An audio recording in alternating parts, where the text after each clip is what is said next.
주님을 바꾸지 하늘이. 아침에 이렇게 시간에서 함께 찬양하고 예배하신 여러분 가운데 놀라운 주의 은혜와 복이 함께 하시기를 바랍니다. 특별히 이 명절을 쓰기 위해서 이렇게 고향을 찾으신, 또 모교회를 찾으신 여러분에게도 하늘의 놀라운 은혜와 복이 늘 가득하기를 바라겠습니다. 우리 교우들 가운데서도 고향을 찾아 가족들과 함께 시간을 보내는 분들이 많이 계시는 것 같습니다. 우리가 보통 명절이어도 이렇게 좌석이 이렇게까지 비지는 않았던 것 같은데 오늘은 많이 비는 것 같습니다. 많이 찾으시는 것 같고, 코로나 때문에 못 찾았던 가족들을 또 오랜만에 많이들 찾아가시는 것 같다 싶고, 또 고향이 있지만 고향을 찾을 수 없는 분들이 또 계시겠고, 또 고향이 있지만 부득이하게 고향을 떠나온 실향민들을 보면 좀 많이 무겁기도 하고 그렇습니다. 오늘 고향에 대해서 좀 말씀을 드리려고 하는데요. 여러분의 고향은 어디십니까? 저희 고향은 저기 남쪽 나라입니다. 남쪽 나라여서 명절 때 고향을 찾으면 시간이 많이 걸리는 동네입니다. 30년쯤 전에 저희가 27시간 걸려서 고향을 간 기억이 있습니다. 저녁에 출발했는데 다음날 아침이 아니고 그 다음날 아침에 도착을 했습니다.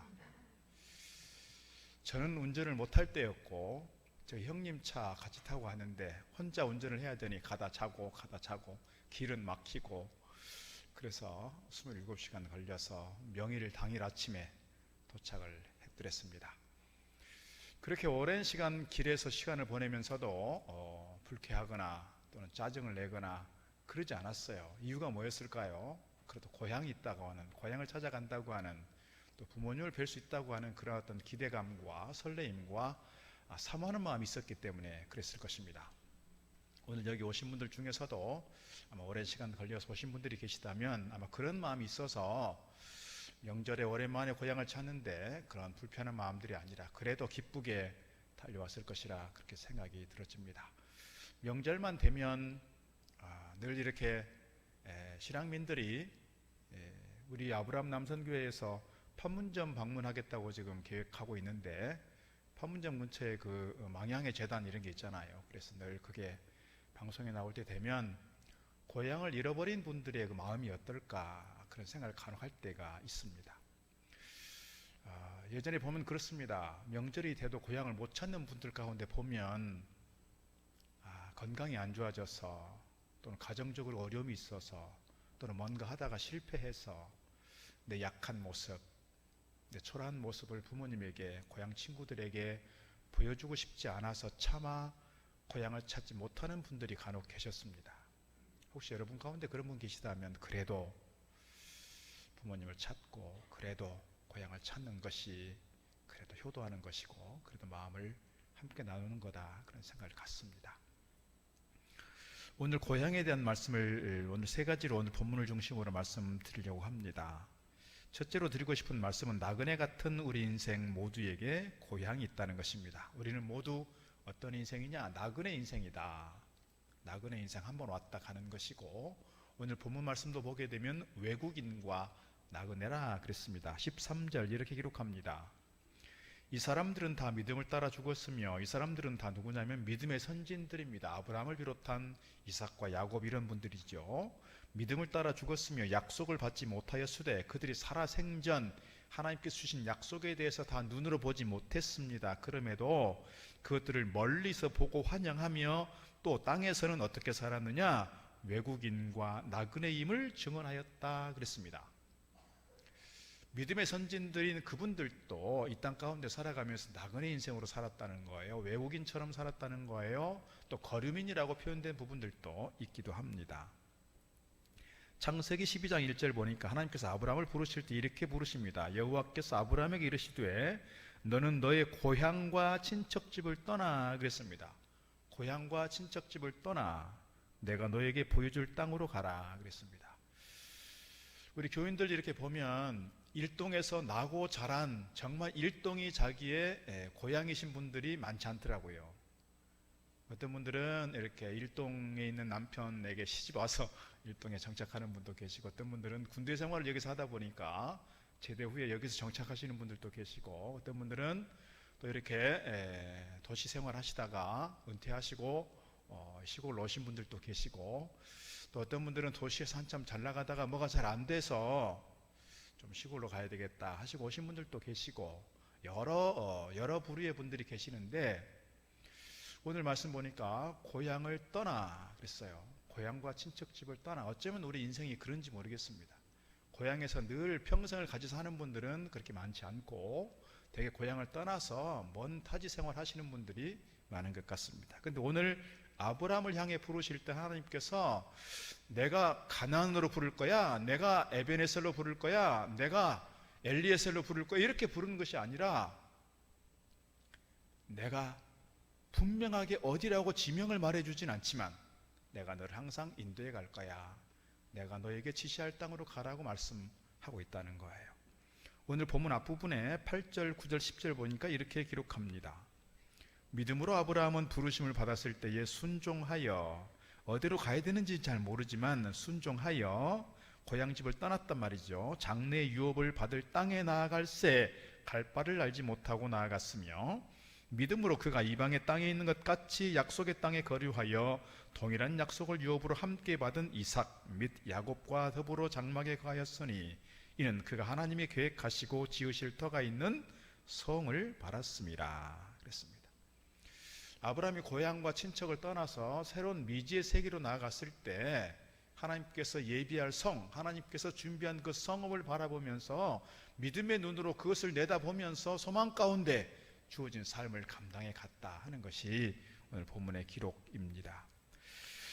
이 아브라함과 이삭과 야곱도 여전히 나그네인 것처럼 야곱이 그런 고백을 바로 앞에서 한 적이 있습니다.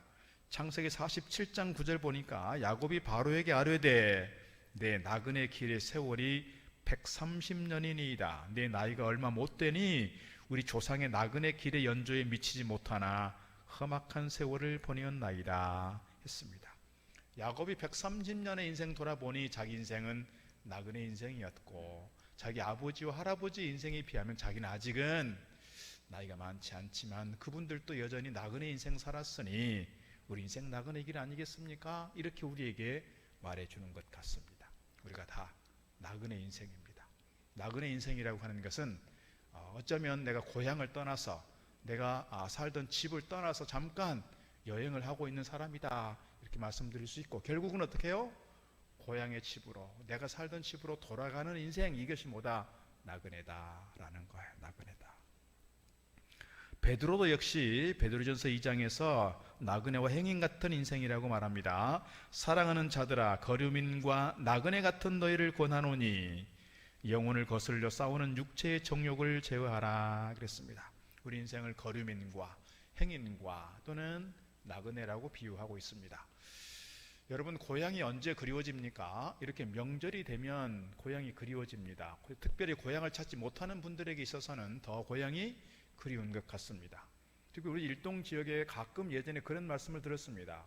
통일이 되면 금방 내가 올라가려고 일동에 산다는 분들이 계셨어요. 통일을 기대하면서. 그런데 우리 세대에 통일되기는 참 어려울 것 같습니다. 어려울 것 같아요. 고향을 방문한다는 것이, 그 어르신 세대가 지금 몇 분은 생존해 계시지 않고 대부분 돌아가신 것 같습니다. 안타까운 마음이 있습니다. 대개 사람들이 언제 고향을 그리워하느냐? 건강할 때, 잘 나갈 때, 성공적일 때, 평안할 때는 잘 생각하지 않다가 내가 병들고 아플 때, 내가 뭔가 실패했을 때, 내가 뭔가 많이 외로움을 느낄 때, 뭔가 내 삶이 참 고단할 때 어머니의 품 같은 고향이 그리워지는 것 같습니다. 누가복음 15장에 보면 세 가지 비유가 나오는데 그 중에 하나가 탕자의 이야기입니다. 아버지에게서 유업을 받아서 이렇게 펑펑 물 쓰듯 돈을 쓰고 다닙니다. 친구들이 많이 있습니다. 많은 사람들이 그를 따릅니다. 그런데 쓰고 난 돈을 다 쓰고 나니 그 철석 같았던 친구들이 다 떠나갑니다. 자기와 함께 있었던 사람들이 다 떠나가고 홀로 남습니다. 먹을 거리를 해결할 수 없어서 돼지 먹는 쥐엄 열매조차도 먹으려고 했지만 먹기 어려운 상황이 됐습니다. 그때 누가 생각이 납니까?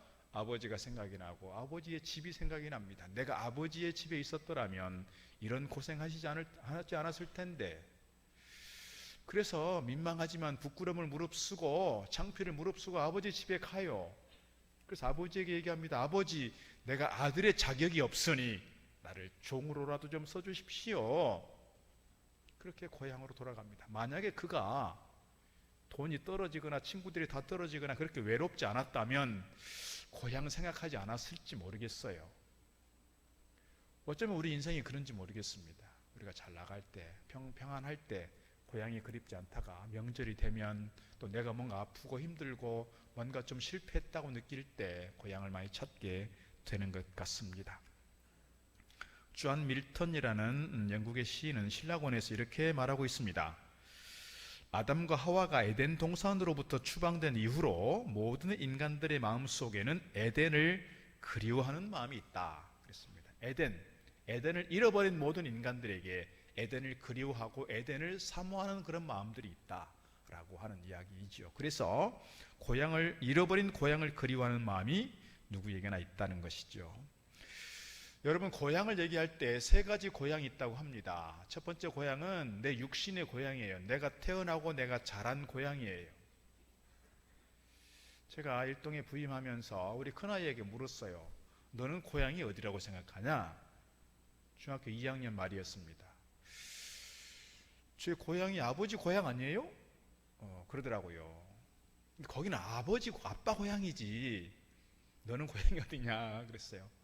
네 아이는 서울에서 나고 자랐는데 서울이 고향이라는 생각이 안 드는 거예요. 왜냐하면 뭐 계속 이사를 다녔거든요. 서울에서도. 그러니까 내 고향은 어디라라고 말하기가 어려운 거예요. 그래서 제가 우리 아이에게 그랬어요. 아빠 고향은 저 아래쪽이지만 너의 고향은 이제 일동으로 왔으니 일동을 너의 고향으로 생각해라. 그런 얘기를 한 적이 있어요. 왜냐하면 이곳에서 오랜 시간을 보내야 될 거기 때문에. 근데 이제 청소년이 되고 청년이 되면서 주로 나가 있다 보니 아마 일동을 고향이라고 생각하지는 않는 것 같습니다만, 우리에게 중요한 것은 태어나고 자란 그 고향에 대한 자기 어떤 뭐라고 할까요? 소속감이라고 할까요? 자기 어떤 정체성이라고 할까요? 내 고향은 어디야? 라는 것이 조금 내 마음속에 자리 잡고 있으면 좋을 것 같아요. 특히 이 자리에 오신 여러분은 또 먼 곳을 떠나온 분들이 많이 있어도 일동이 내 고향이지, 아니면 일동이 내 제2의 고향이지, 그런 마음 가지고 일동에 대한 그런 고향 같은 마음을 가지고 가면 좋겠다, 그런 마음이 있습니다. 두 번째 고향이 있습니다. 어떤 고향이냐면 마음의 고향입니다. 우리 인간들의 마음의 고향을 얻을까 생각하면 바로 교회가 아닐까 싶습니다. 구약시대의 이스라엘 백성들은 바벨론의 포로로 잡혀갔을 때 늘 고향으로 삼은 곳이 있었습니다. 예루살렘 성전에 있는 곳이었습니다. 늘 그곳을 바라보며 기도했고 그것을 바라보며 예배했고 그것을 기억하면서 그들이 회당을 만들어서 말씀을 같이 공부했습니다. 그래서 늘 예루살렘으로 돌아갈 것을 기대했다는 것이죠. 오늘 우리에게 있어서도 우리의 마음의 고향은 일동 동북교회가 되면 좋겠습니다. 비록 일동 동북교회를 떠나서 다른 교회에서 섬기고 다른 교회에서 헌신하는 분들이 계시지만 그럼에도 내 마음의 고향은 일동 동북교회지, 그런 마음이 있다면 아마 더 어떤 고향에 대한 정서가 있지 않을까 생각을 합니다. 세 번째 고향이 있습니다. 세 번째 고향은 영혼의 고향이라는 겁니다. 이 영혼의 고향은 바로 우리의 근본적인 본향이라고 할 수 있는 천국이요, 하늘나라다라는 거예요. 하늘나라가 우리의 영혼의 고향이다. 왜? 우리는 하나님께로부터 왔으니. 우리 몸은 흙에서 왔으니 흙으로 돌아가는 것이지만 우리 영혼은 하나님께로부터 왔으니 하나님께로 돌아가는 존재라고 볼 때 오늘 우리의 영혼의 고향은 다른 데 있는 것이 아니라 하늘나라에 있다 하는 사실을 늘 기억하면 좋겠습니다. 여러분, 오늘 그런 점에서 오늘 우리는 행복한 사람들인 줄로 믿습니다. 우리는 행복한 사람들이에요. 간혹 보면 이렇게 명절 때 외로움에 눈물을 흘리는 분들이 있습니다. 찾아오는 가족이 없고 내가 살고 있는 이 집이 내 고향 집이 아니고 많이 외롭고 힘들 때 이런 마음 가지면 좋겠어요. 내 고향 하늘나라지, 내가 돌아갈 집은 하나님이지, 이런 영혼의 고향에 대한 본향에 대한 마음 가지고 명절 때 외롭지 않기를 바랍니다. 우울해지지 않기를 바라고, 남들은 막 가족들이 막 찾아오고 자식들이 찾아와서 북적북적 하는데 우리 집은 너무 쓸쓸하고 외롭고 허전하고 그럴 때 오늘 말씀을 좀 더 기억하면 좋겠어요. 내가 돌아갈 고향은 하나님의 집이다. 내가 돌아갈 집은 하나님이다. 나를 부르시는 주님 계시니 나는 외롭지 않고 나는 주님과 함께하니 나는 고독하지 않다. 그런 마음 가지고 믿음으로 달려가기를 주의 이름으로 축복합니다. 오늘 본문의 말씀, 앞서 말씀드린 것처럼 이스라엘의 조상이요 믿음의 선조인 아브라함과 이삭과 야곱의 삶을 마치 고향 가는 길로 묘사했고 그들의 믿음 생활을 증거하고 있습니다.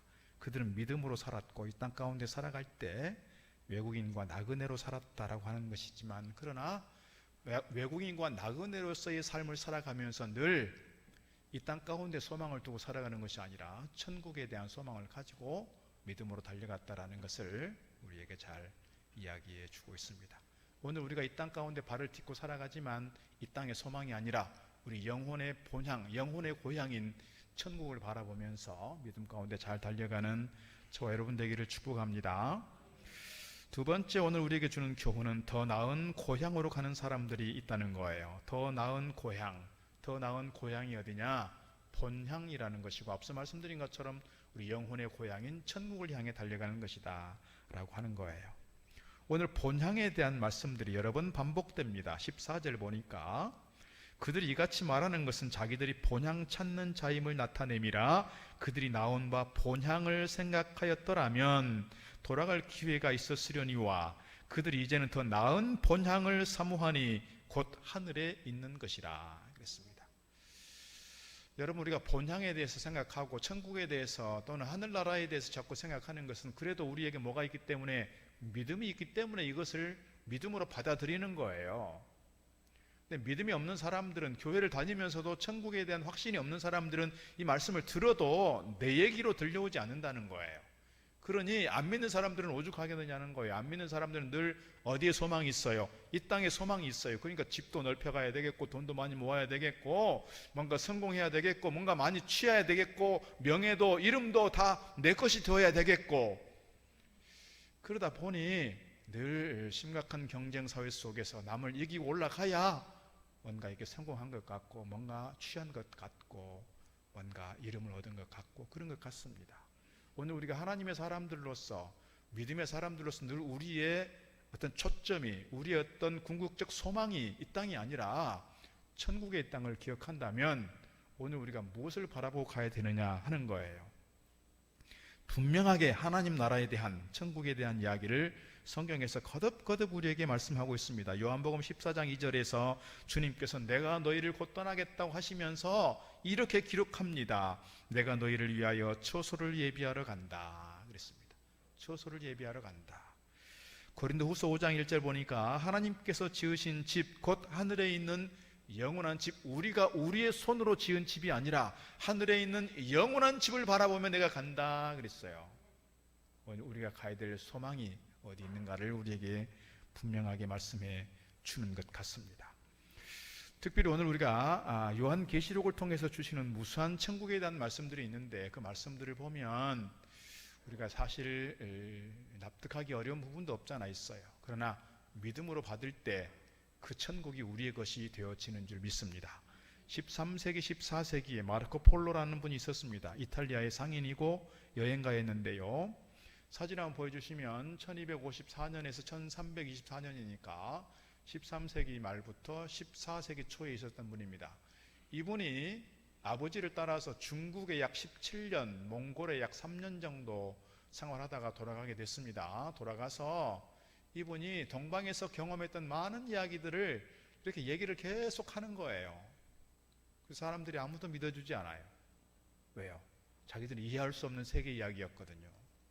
근데 이분이 어쩌다가 이제 감옥에 가게 됐어요. 감옥에 갇혀서 사람들에게 동방에서 경험한 이야기 막 하니까 쉽게 말하면 이제 스타가 된 거예요. 사람들이 계속 그분을 이야기를 들으려고 하고, 심지어 감옥에 있는 사람만이 아니라 감옥 바깥에 있는 사람들조차도 이분의 이야기를 들으려고 감옥으로 온다는 거예요. 이야기가 너무 재미있고 너무 신기한 얘기를 하니까. 근데 이분이 이제 어린 시절 동방에서, 중국에서 주로 지내다 보니 그쪽에서 쓰는 언어를 못 썼어요. 그래서 이분이 얘기를 막 하면 글을 잘 쓰는 분이 이제 그거를 잘 받아서 책으로 낸 게 동방견문록입니다. 아까 잠깐 한 페이지를 보여드렸습니다. 많은 사람들이 그가 말한 또는 그가 발행한 이 동방견문록에 나온 이 책이 사실로 받아들여지지 않았어요. 그래서 평소에는 질문을 잘 못하다가 임종이 가까웠을 때 친구들이 와서 이렇게 물었습니다. 그거 진짜 사실이냐? 그 책에 있는 거 진실이 뭐냐를 좀 밝혀주라. 그런 얘기죠. 그 책에 나온 내용들이 다 사실이야? 그때 진지하게 이 마르코 폴로가 이렇게 답했다고 합니다. 아니야, 내가 책에 쓴 것은 전부 진실이야. 오히려 그 내용은 내가 보고 경험한 것의 절반도 안 되는 걸 그랬다는 거예요. 17년, 20년 동안 동방에서 생활했던 경험을 어찌 책 한 권으로 다 표현할 수 있겠어요. 그런데 이 서양에서만 살았던 이 사람들은 자기 세계에서 멈춰있기 때문에 동방의 세계에 대해서 이해할 수가 없는 거예요. 자기 세계로 이해하려고 하니 문화가 다르고 언어가 다르고 습관이 다르고 이게 정치나 또는 뭐 주택이나 모든 게 다 다르잖아요. 그 세계에 대해서 어떻게 자기들이 이해할 수가 있었겠어요. 그러나 중요한 것은 동방견문록에 나오는 책들이 마르코 폴로가 경험했던 분명한 세계를 그린 거라는 거예요. 여러분, 요한계시록에 나오는 요한을 통해 주신 계시의 내용들이 우리의 세계에서 우리가 상상할 수 없는 일들이 많지만 우리는 그 세계에 대해서 분명히 믿음을 가지고 볼 수 있으면 좋겠어요. 왜요? 하나님께서 요한을 통해서 분명히 보여주셨기 때문입니다. 그런 점에서 오늘 우리가 눈에 보이지 않는다고 천국은 없는 거야, 천국이 있어, 잘 모르겠네, 이렇게 의심하고 미심쩍어하는 것이 아니라 천국에 대한 분명한 확신을 가지고 믿음 안에서 천국을 향해 소망 가운데 달려가는 저와 여러분 되기를 주의 이름으로 축복합니다. 세 번째, 본향을 향해 가는 성도들은 믿음으로 하나님을 기쁘시게 한다는 거예요. 오늘 아브라함을 보면 하나님께서 약속하신 것을 받지 못했어도 믿음으로 갔다는 거예요. 그것을 멀리서 보고 환영하며 또 땅에서는 외국인과 나그네임을 증언하였다 그랬어요. 눈에 보이는 것을 받지는 못했으나 하나님께서 하신 약속, 하나님께서 주신 약속들에 대한 믿음을 가지고 달려갔다는 거예요. 이게 아브라함이 가지고 있는 이 믿음의 위대함인 것 같습니다. 당장 눈에 보이지는 않아도 하나님께서 나에게 약속하셨으니 분명히 이루어 주실 거야 라고 하는 믿음. 죽을 때까지 믿음을 잃지 않고 믿음을 따라 죽었다는 것이고요, 본향을 사모하면서 끝까지 인내했다는 것을 우리에게 가르칩니다. 하나님께서는 그들의 믿음을 기뻐하셨고 그들에게 복을 주셨습니다. 어떤 복을 주셨느냐? 오늘 본문에 두 가지로 기록하고 있습니다. 16절 상반절에 이렇게 기록합니다. 그들이 이제는 더 나은 본향을 사모하니 곧 하늘에 있는 것이라. 이러므로 하나님이 그들의 하나님이라 일컬음 받으심을 부끄러워하지 아니하시고 하나님이 그들의 하나님이라 그랬어요. 그들이 누구예요? 아브라함과 이삭과 야곱이에요. 여러분, 아브라함과 이삭과 야곱을 이스라엘의 중요한 족장 시대의 대표적인 족장들이고요, 특별히 믿음의 조상 아브라함이라고 얘기하지만 아브라함이 허물이 없어서가 아니에요. 아브라함도 약함이 있어요. 실수한 게 있어요. 부족함이 있어요. 이삭도 마찬가지고 우리가 성군 다윗이라고 불리는 그 다윗조차도 약함이 있어요. 그러나 그럼에도 불구하고 오늘 하나님은 그들의 하나님, 즉 아브라함과 이삭과 야곱의 하나님이라고 성경에서 누누이 거듭거듭 불려지고 있다는 거예요. 이렇게 불려지는 그 이름에 대해서 하나님께서 기뻐하셨다는 겁니다. 왜요? 그들이 이 땅 가운데 살아가지만 늘 어디를 바라보고 갔다는 거예요? 천국을 바라보고 하나님께서 예비한 그 성을 바라보고 달려갔기 때문에 그렇다는 거예요. 출애굽기 3장 6절에서 이렇게 기록합니다. 또 이르시되 나는 네 조상의 하나님이니 아브라함의 하나님, 이삭의 하나님, 야곱의 하나님이라. 모세가 하나님 배웁기를 두려워하여 얼굴을 가렸다. 4장 5절도 그렇습니다. 이는 그들에게 그들의 조상의 하나님 곧 아브라함의 하나님, 이삭의 하나님, 야곱의 하나님 여호와가 내게 나타난 줄을 믿게 하려 함이라 그랬습니다. 주님께서도 모세 이야기를 하시면서 누가복음 20장에서 이렇게 말씀합니다. 죽은 자가 살아난다는 것은 모세도 가시나무 떨기에 관한 글에서 주를 아브라함의 하나님이요 이삭의 하나님이요 야곱의 하나님이라 칭하셨다. 구약 시대에만 아브라함의 하나님, 이삭의 하나님, 야곱의 하나님이라고 불린 것이 아니라 신약 시대에 와서도 예수님조차도 그렇게 말씀했다는 거예요. 사도들도 그렇게 말씀했습니다. 7장 32절, 나는 네 조상의 하나님 즉 아브라함과 이삭과 야곱의 하나님이라 하신데 모세가 무서워 감히 바라보지 못했다 그랬습니다. 그러니까 비록 허물들이 있고 약함이 있는 존재들이나 오늘 하나님께서는 아브라함의 하나님, 이삭의 하나님, 야곱의 하나님이라 불린 것에 대해서 즐거워하셨다는 거예요. 오늘 여러분, 우리 가족들을 만날 때, 우리 후손들을 만날 때 여러분의 믿음을 보면서 그렇게 불려지면 좋겠습니다. 우리 하나님은 우리 할아버지 하나님이시지만 우리 하나님도 되시지, 이렇게 말합니다. 우리 할아버지 하나님, 할머니 하나님, 우리 아버지 하나님, 어머니 하나님, 그분이 곧 지금의 우리 하나님이셔. 이런 신앙적 고백 속에서 여러분의 믿음을 보고 자손들이 좋은 믿음의 모델들로 삼기를 주의 이름으로 축복합니다. 또 하나는 뭐였냐면 16절 하반절 말씀에서 그들을 위해서 한 성을 예비했다는 거예요. 16절 하반절, 그들을 위해서 한 성을 예비했다. 하나님께서는 믿음의 선진들을 위해서 한 성을 곧 천국을 예비했다라고 하는 거예요.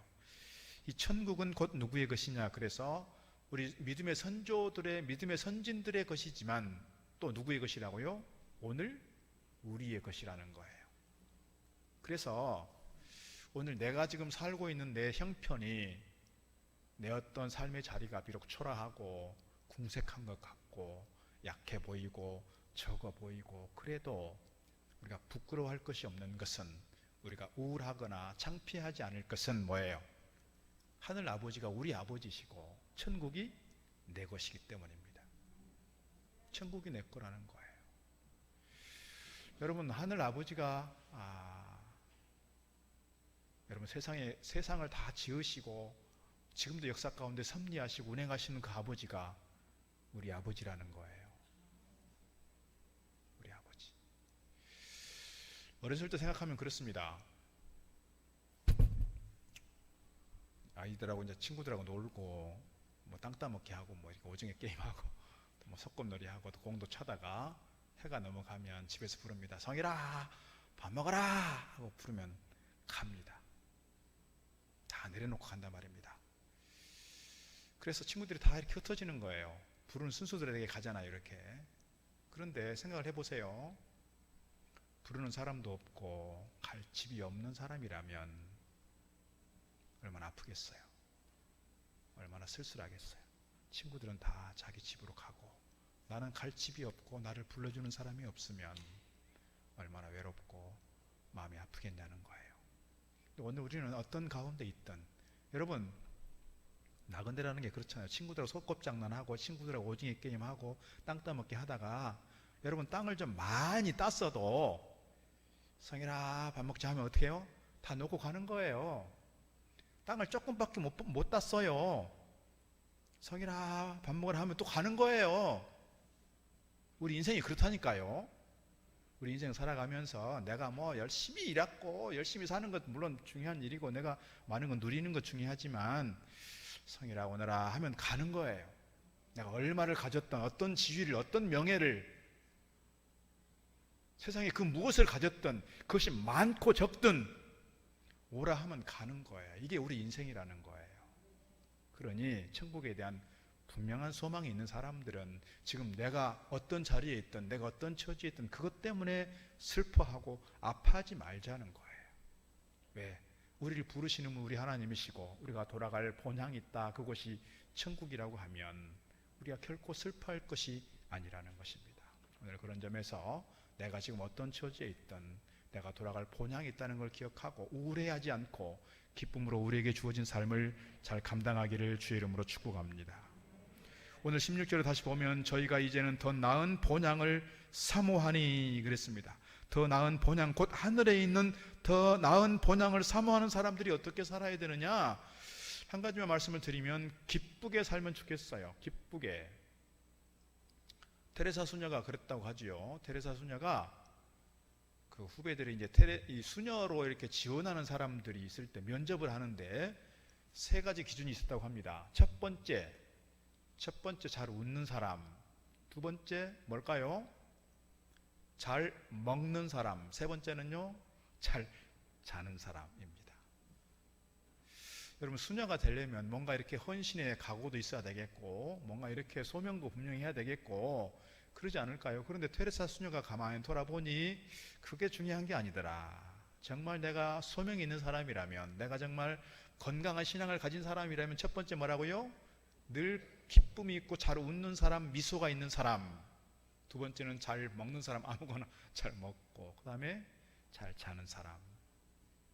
그러니까 평생 동안 어려운 사람들과 함께 하면서 정말 많은 수많은 수녀들을 보지 않았겠어요? 그러면서 가장 첫 번째 조건, 잘 웃는 사람입니다. 잘 웃는 사람. 여러분, 우리가 예수 믿는 사람이라면 잘 웃으면 좋겠어요. 얼굴에 늘 이렇게 좀 이렇게 우울함이 있고, 얼굴에 늘 화가 나 있고, 얼굴에 늘 짜증이 나 있으면 옆에 있는 사람이 더 힘들 것 같습니다.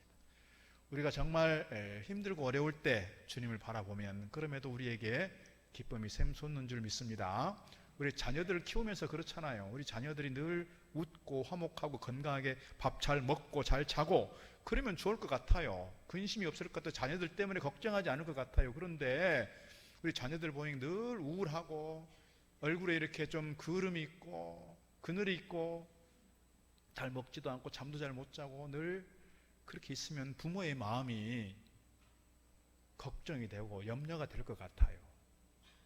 우리가 하나님의 거룩한 자녀들로서 이 땅 가운데 살아가면서 물론 나그네이고 물론 외국인 같은 또는 행인 같은 존재들이지만 우리가 늘 웃고 우리가 처해 있는 처지가 어떠하든 늘 기쁨으로 감사함으로 살아가고 잘 먹고 건강하게 잘 자고, 그래서 오늘 우리의 삶 속에서 하나님께 염려가 아니라 하나님께 기쁨이 되어 드릴 때 우리의 삶이 더 빛나게 되는 줄로 믿습니다. 하나 더 말씀을 드린다면 우리가 천국에 대해서 사모하는 마음 더 가지면 좋겠다 하는 겁니다. 천국에 대해서 사모하는 마음 가지고 천국을 그리워하는 마음 가지고 가면 좋겠습니다. 요한계시록 21장 3절 4절 보면 이렇게 기록하고 있습니다. 보라, 하나님의 장막이 사람들과 함께 있음에 하나님이 저희와 함께 거하시리니 저희는 하나님의 백성이 되고 하나님은 친히 저희와 함께 계셔서 모든 눈물을 그 눈에서 씻기심에 다시 사망이 없고 애통하는 것이나 곡하는 것이나 아픈 것이 다시 있지 아니하리니 처음 것들이 다 지나갔음이로라 했습니다. 세상에 살아가면 어디나 100% 만족할 만한 곳은 없어요. 세상의 모든 걸 다 취했다고 해도 어딘가 한 곳에 비어있고 뭔가 좀 허전하고 그래요. 그게 뭐예요?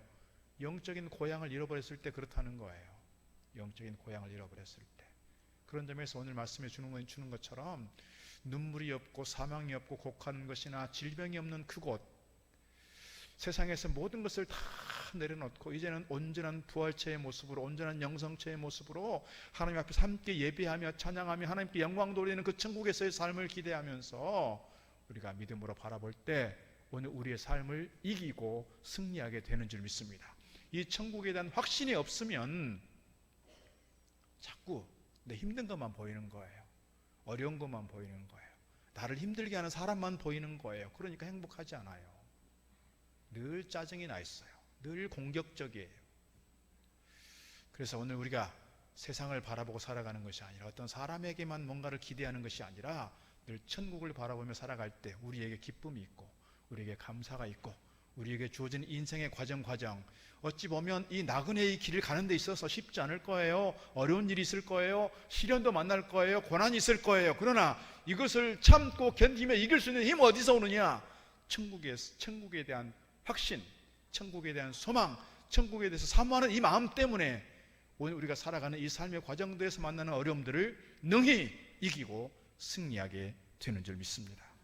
사랑하는 성도 여러분, 오늘 우리가 설을 맞습니다. 이 설을 맞으면서 우리의 육신의 고향도 중요하지만 마음의 고향 교회를 늘 생각하고 우리 영혼의 고향인 천국을 기대하면서 천국을 사모하면서 하늘 시민권 가진 자들로서 하늘을 바라보고 살아가는 저와 여러분 되기를 바라겠습니다. 우리가 이 땅에서 나그네 인생으로 살아가지만 더 나은 본향을 사모하며 믿음으로 하나님을 기쁘시게 할 때 우리의 인생 빛나는 인생이 되고 하나님께 영광 돌리는 복된 인생 될 줄로 믿습니다. 기도하겠습니다. 하나님 아버지, 오늘 설 명절을 맞아 고향을 찾고 또 고향을 돌아보며 이 시간 함께 예배하게 하시니 감사드립니다. 우리는 모두 나그네 인생으로서 본향을 찾아가는, 고향을 찾아가는 인생의 길 가운데 있음을 압니다. 주님, 더욱더 고향을 찾는 마음으로 본향을 더욱더 사모하게 하시고, 저희들이 이 땅 가운데 발을 딛고 살아가지만 하늘 시민권을 가진 자들로서 하늘을 바라보며 살아가는 저희들 되게 하셔서 이 땅 가운데서 만나게 되는 어려움과 시련과 아픔들에 대하여 능히 극복하고 능히 이기며 승리할 수 있는 믿음의 장이 있도록 축복하여 주시옵소서. 예수 그리스도 이름으로 기도드리옵나이다. 아멘. 나 무엇과도 주님을 바꾸지 않으리. 다른 어떤 은혜 구하지 않으리. 오직 주님만